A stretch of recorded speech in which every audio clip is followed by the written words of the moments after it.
Hey, Skylar here from Changeyoucanwear and Sojourn Fine Jewelry. I had a client send me a couple octagonal silver French coins. The cool thing about octagonal coin rings are that they look like crowns when they're done. And any good crown has diamonds in it. So we gotta put some diamonds in this one as well. So I just made a video called Steps to Make Any Coin Ring Perfect Every Time. If you guys are interested in the fine details on how to make a coin ring, this coin ring will be no different than the rest of them. So check out that video. I'll put a link in the description box below so you guys can check that out. Drowning in what feels just like an ocean. Negativity is getting closer. Hard to keep the heat when it gets colder, you know. Sometimes everything just gets hard. Sometimes everything just gets harder. Feeling like I'm missing some parts. Days just keep on getting much darker. Even when I'm down in the lower, I remember what you were saying.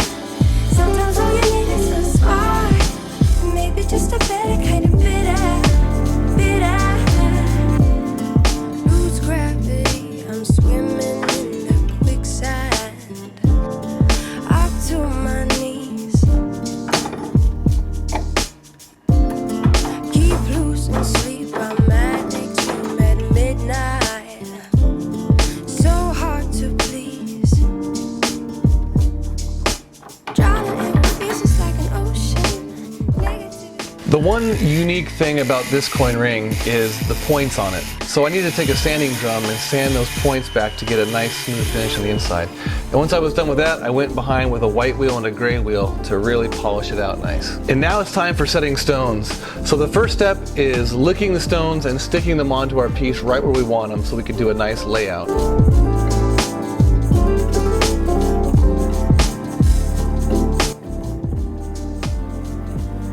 And once we have all of those spots marked with the scribe, we'll come behind with our punch and then punch a nice divot so that way our drill doesn't wander when we start to drill.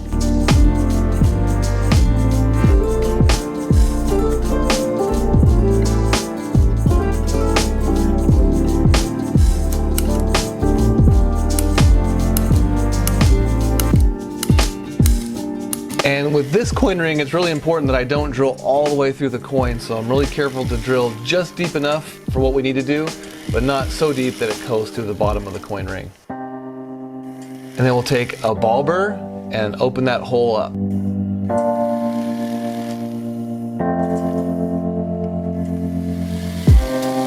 Now we'll bring this hole up to the same size as our stones with a setting burr. And what that's going to do, it's going to match the shape of the stone itself, so that way it seats in there nice and even and completely touching everywhere.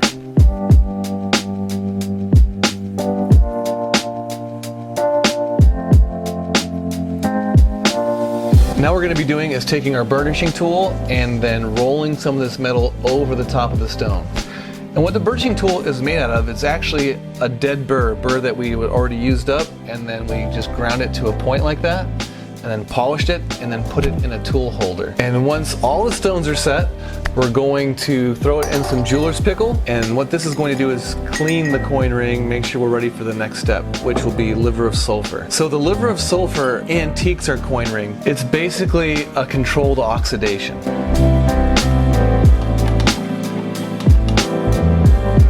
And once we let it set in the liver sulfur mixture for about a minute or so, we'll pull it out, dry it off, and then take some 4-aught steel wool and sand some of that back off. And once we have it the way we want it, polish up with a disposable jewelry wipe, and we're finished.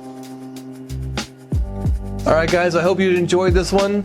These octagonal coins are just really neat. There's a couple gold ones I would just love to do, but they're just super rare. We'll see. I mean, I did cut up an uncirculated Carson City Morgan for a ring. That got me some hate. Make sure you check out my website, changeyoucanwear.net or sojournfinejewelry.com. Check out all the rings and pendants and everything else I have for sale over there. All right guys, thanks for watching, and I'll catch you on the next one.